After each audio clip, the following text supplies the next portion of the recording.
Good afternoon everyone. I am Dr. Shreya, reader from Department of Oral Pathology. Today I will be taking your lecture on ameloblastoma. In content, I am going to include its definition, pathogenesis, clinical feature, radiographic feature, histological feature, which is very important, and about unicystic ameloblastoma and the treatment part. Let's begin with the introduction. Ameloblastoma, it is a true neoplasm of enamel organ type tissue which does not undergo differentiation to the point of enamel formation. For enamel formation, ameloblast cells, they are very important. Now, if we split ameloblastoma into two, like amel and the blastose. Amel means enamel and blastose means the germ.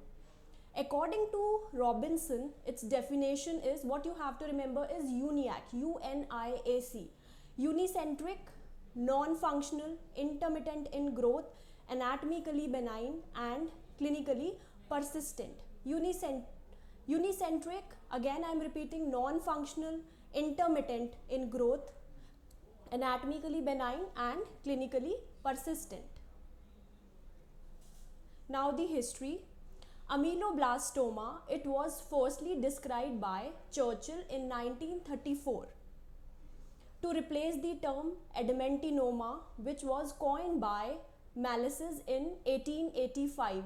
Because why Churchill replaced this term? Because in this there is no hard tissue formation, and the first thorough description of ameloblastoma was given by Falkson in 1879. Now the pathogenesis of ameloblastoma, it is derived from the cell rest of enamel organ, either remnants of dental lamina or remnants of HERS, epithelium of the odontogenic cyst, and the disturbances of the developing enamel organ. Basal cell of surface epithelium of the jaw. Heterotrophic epithelium is also responsible for the pathogenesis of ameloblastoma.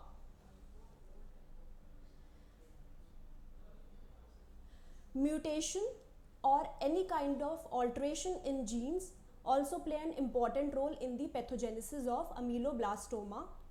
Now the variants of ameloblastoma, there is an intraosseous ameloblastoma, extraosseous, which is also known as peripheral ameloblastoma, pituitary ameloblastoma, and the adamantinoma of long bones. According to WHO, it is classified as solid or multicystic, extraosseous or peripheral, desmoplastic, and unicystic ameloblastoma. Now the clinical features. Age, it occurs between 20 to 60 years of age. It is very rare in children. It can occur in both the genders, male and females. Asian population are the most affected. Patient complains of slow growing, painless, bony hard swelling resulting in facial asymmetry. In this we can appreciate asymmetry, facial asymmetry. One side of the face there is a swelling. If the lesion is large, then symptoms which are present: mobile teeth, pain, and paresthesia. These lesions are locally invasive and can infiltrate the medullary spaces and causing erosion. It is most common in mandible and the region is molar ramus region. Now the peripheral extraosseous type of ameloblastoma. It is similar to central ameloblastoma but occur in soft tissue outside and overlying the alveolar bone. It originates from surface epithelium or remnants of dental lamina. Mean age is 30 to 50 years. More common in males, and it is found as nodule on gingiva. Its size is 3 mm to 2 cm. It is less harmful and limited tendency for recurrence, less recurrence rate. Now the radiographic feature, as I've already explained, it can be unicystic or multicystic. If it is unicystic, then only we can only appreciate a single cavity or single compartment. But if it is multicystic, then there are many small compartment which appears or which gives honeycomb or soap bubble appearance. And in many cases it show unilocular radiolucency. Periphery of the lesion is smooth, it is not irregular, it is smooth. And in advanced lesion we can appreciate jaw expansion and thinning of the cortical plate. There are 6 histological variants of ameloblastoma, like follicular, acanthomatous, granular, basal cell, desmoplastic, and the last one is plexiform ameloblastoma. 29.5% recurrence rate we can see in follicular ameloblastoma, 4.5% of recurrence rate we can see in acanthomatous, and 16.7% recurrence rate we can appreciate in plexiform ameloblastoma. Now I'll start with follicular ameloblastoma. As the name suggests, in this we can appreciate follicles, we can appreciate a sac-like structures which is lined by cuboidal or columnar cells which are present at the periphery of the follicle, and at the center we can appreciate star-shaped, stellate star-shaped cells. They are also known as stellate shape. They are star-shaped, that's why they are known as stellate reticulum.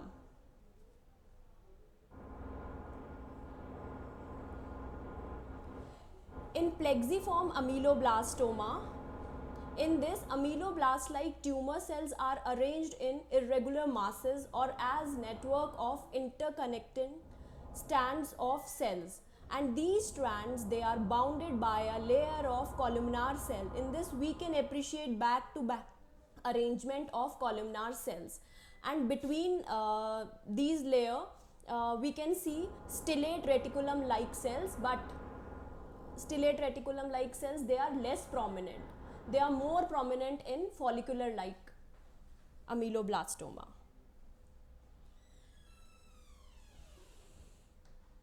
Now acanthomatous ameloblastoma, it is almost similar to follicular ameloblastoma. In this we can appreciate follicles which are lined by ameloblast like cells, cuboidal or columnar cells, but in this stellate reticulum like cells, they undergo squamous metaplasia. What does it mean, squamous metaplasia? One mature cell is converted into another type of cell, and in this we can appreciate keratin formation, which is occasional. What we have to remember is squamous metaplasia. One mature cell is converted into another type of cell. Now the granular cell ameloblastoma, as the name suggests, we can appreciate granular eosinophilic appearance in this type of ameloblastoma. In this stellate reticulum like cells, they show marked transformation into granular eosinophilic appearance. It also includes the peripheral columnar or cuboidal cells as well.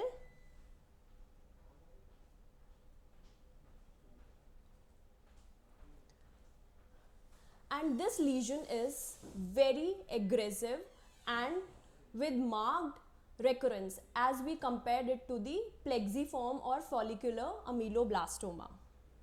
Now the basal cell ameloblastoma, it is very rare variant. In this type, arrangement of proliferating odontogenic epithelial cells are similar. They show follicular pattern with peripheral cuboidal or columnar cells with a little evidence of palisading. What does it mean, palisading? Parallel pattern we can see in that. And the central cell, as the name suggests, basal cell ameloblastoma, they appeared hyperchromatic, basaloid cell, darkly stained nucleus with scanty cytoplasm.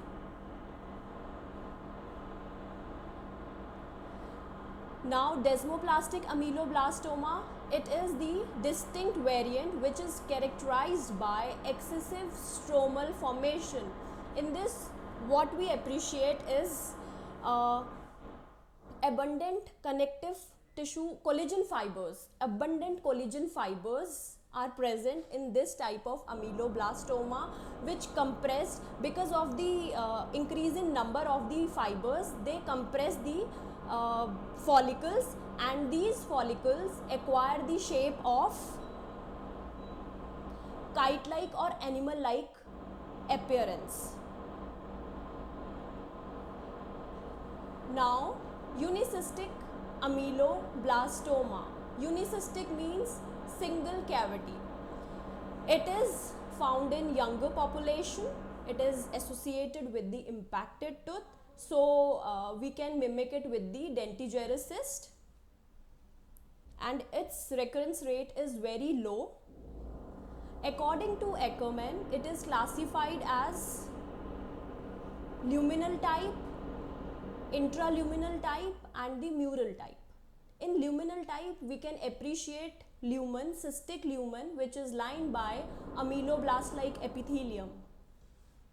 In intraluminal, what we can appreciate that the ameloblast-like epithelium, it proliferate into the lumen.